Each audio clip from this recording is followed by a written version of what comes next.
guys, welcome back to my channel. ये intermediate part 2 की रक्षिंदा शहनाज की साइकोलॉजी की बुक है. So let's get started now.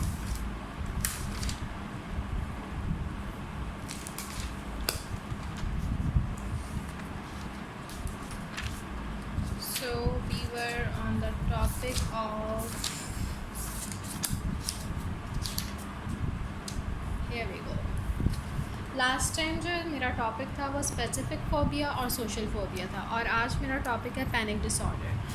और ये सब कुछ जो है ना, पैनिक डिसऑर्डर, फ़ोबिया वगैरह, ये एंग्जाइटी डिसऑर्डर्स में आते हैं, उसकी टाइप्स हैं. So panic disorder, the typical system of panic disorder is the sudden fits of an anxiety that seizes a person again and again. वो कहते हैं पैनिक डिसऑर्डर का जो सबसे मेन सिम्टम है ना, वो ये है कि आपको एंग्जाइटी के फिट्स आते हैं, कि आप एकदम से फ़ौरन घबराने लग जाते हैं. और ये जो है एक पर्सन के साथ, जिसके साथ ही मसला होता है, वो उसके साथ बार बार होता है. The individual begins to show strange symptoms unexpectedly, यानी कि एकदम से उसको जो है पैनिक होने लग जाता है, उसको पूरे ना पैनिक अटैक में आ जाता है एकदम से बिना किसी रीज़न के. He is gripped with unease, fear and terror and panic as if a disaster were going to happen. और वो इतना ज़्यादा उसके अंदर हो जाता है, इतना ज़्यादा उसको फियर होता है, इतना ज़्यादा वो बंदा खौफ में चला जाता है कि ऐसे लगता है कि वाकई उसके साथ कोई डिज़ास्टर हैपन होने लगा. The individual believes a catastrophe, rather a terrible catastrophe, is imminent. He feels suffocated as if he was going to die. Individual जो है ना, वो जिस भी फेस में होता है उसको वो कहने के पीक पे ले जाता है. अगर उसको जो है पैनिक डिसऑर्डर, आप कहने के पानी से है या समुंदर से है, तो बैठे बिठाए उसको ऐसा लगेगा कि वो पानी में डूब रहे और उसको बहुत ज़्यादा सफोकेशन फील होने लग जाएगी. The condition lasts for some time, but then his condition begins to improve gradually. लेकिन ये जो कंडीशन है ये इम्प्रूव भी हो जाती है, यानी कि उसको ये डिसऑर्डर हुआ है, वो पैनिक अटैक में आ गया, लेकिन पैनिक अटैक जो है वो कुछ मिनट के लिए रहेगा, लेकिन फिर उसके बाद क्या होगा, वो वापस से ठीक हो जाएगा.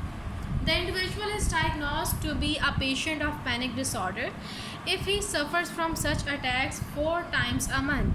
एक इंडिविजुअल को हम कह सकते हैं कि उसको पैनिक डिसऑर्डर्स हैं, यानी कि वो पैनिक डिसऑर्डर का पेशेंट है, अगर उसको महीने में 4 दफ़ा जो है ये पैनिक अटैक होता है, तो फिर उसको कौन सा डिसऑर्डर है, पैनिक डिसऑर्डर. ये लाइन इंपॉर्टेंट है बोर्ड के लिहाज से. The individual's condition worsen during the attack. Individual की जो कंडीशन है वो अटैक के दौरान बहुत ज़्यादा जो है ख़राब हो जाती है. ही एक्सपीरियंस डिफ़िकल्टी इन ब्रीथिंग, उसको सांस लेने में मुश्किल होती है. ही फील्स सफोकेटेड, वो सफोकेटेड फील करता है, एंड डिज़ी, और उसको चक्कर आते हैं. ही स्वेट्स अ लॉट, और उसको पसीना भी बहुत ज़्यादा आता है. His heart sinks and chest acts, और उसको ऐसा लगता है कि उसका दिल जो है वो डूब रहा है और उसकी जो चेस्ट है वो एक्ट करे, यानी कि सब कुछ अंदर जकरा सा जा रहा है. He feel sick and starts trembling, और वो जो है बहुत ज़्यादा बीमार फील करता है और उसकी बॉडी जो है वो ट्रेम्बल होने लग जाती है, कांपने लग जाती है. He is overwhelmed with fear and terror, और फियर और टेरर जो है वो उससे ओवरवेल्म्ड हो जाता है, यानी कि उसके ऊपर फियर जो है उसका वो हावी हो जाता है. इसके हमने सिम्पटम्स पढ़े कि एक ऐसा इंसान जिसको बार बार जो है पैनिक अटैक हो, उसको पैनिक डिसऑर्डर होता है. फिर आगे वो बता रहे हैं कि अगर महीने में किसी को 4 दफ़ा पैनिक अटैक आए, it means that he is a patient of panic disorder. Then वो बता रहे हैं कि इसके अंदर क्या क्या होता है. इसके अंदर ये होता है कि बंदा सफोकेटेड फील करता है, डिज़ी फील करता है, उसके अलावा वो ट्रेम्बल होता है, उसकी बॉडी ट्रेम्बल होने लग जाती है, और वो सिक बहुत ज़्यादा फील करने लग जाता है, उसको पसीना बहुत ज़्यादा आता है, उसकी चेस्ट जो है वो उसको ऐसे लगता है कि एक्ट, यानी कि उसके अंदर दर्द हो रहा है, उसका हार्ट जो है वो सिंक हो रहा है.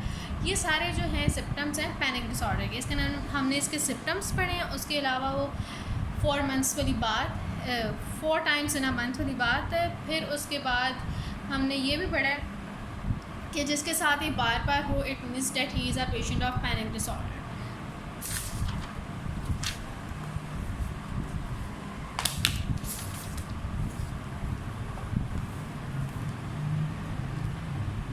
Individual suffers panic attack again and again. एक इंडिविजुअल जो है वो सफ़र करता है पैनिक अटैक को अगेन एंड अगेन, दोबारा और दोबारा।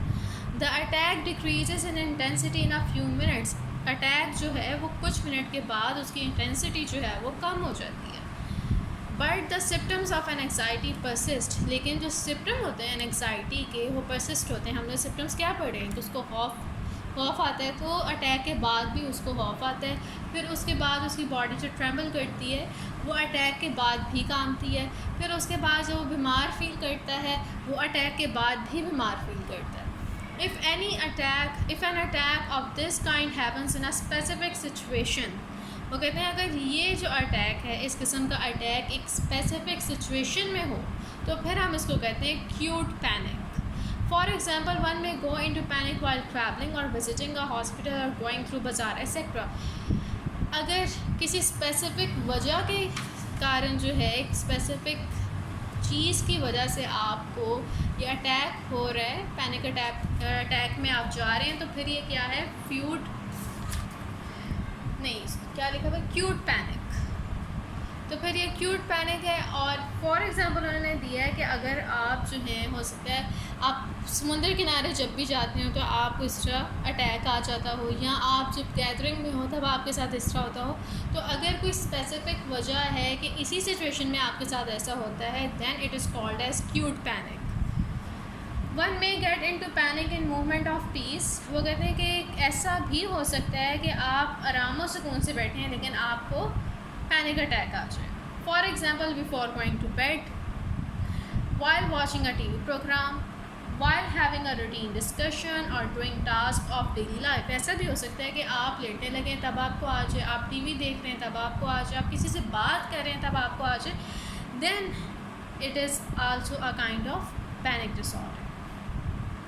सच attacks are termed uncued panic. अच्छा जी, अगर बहुत ही स्पेसिफिक सिचुएशन है दैन क्यूट पैनिक, और अगर इतनी कोई स्पेसिफिक सिचुएशन नहीं है, कोई आम रूटीन का काम है तो उसके अंदर आपको ये पैनिक अटैक आ रहा है, then it is called as uncued panic disorder, uncued panic.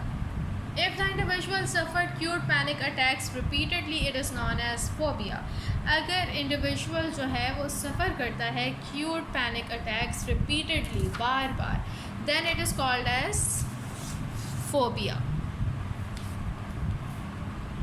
Panic disorder also relate to stressful experiences of life. Panic disorder जो है वो आप ये किसी स्ट्रेसफुल एक्सपीरियंस ऑफ लाइफ के बारे में भी हो सकता है, यानी कि आपने अपनी लाइफ में कोई एक ऐसा एक्सपीरियंस जो है वो किया और जिसकी बेस पे आपको ये अटैक आता है, पैनिक डिसऑर्डर जो है उसके आप पेशेंट बन गए हो। Generally this disorder occurs during adolescence.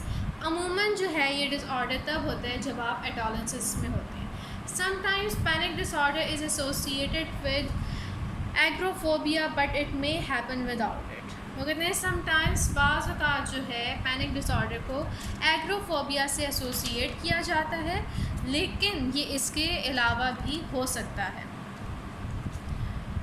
Okay, so guys, यहाँ पे ये टॉपिक ख़त्म हो गया।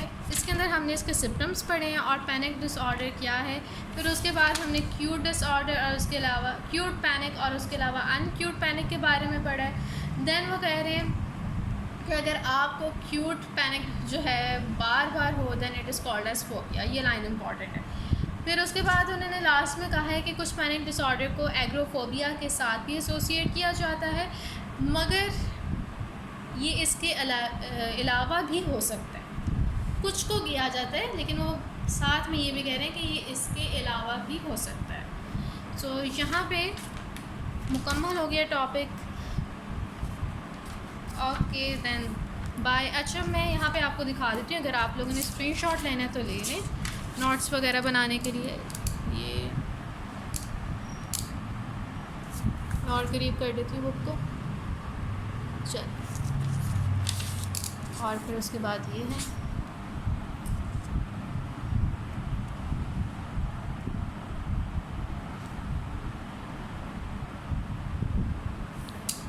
अब आप ये स्क्रीनशॉट ले लीजिएगा।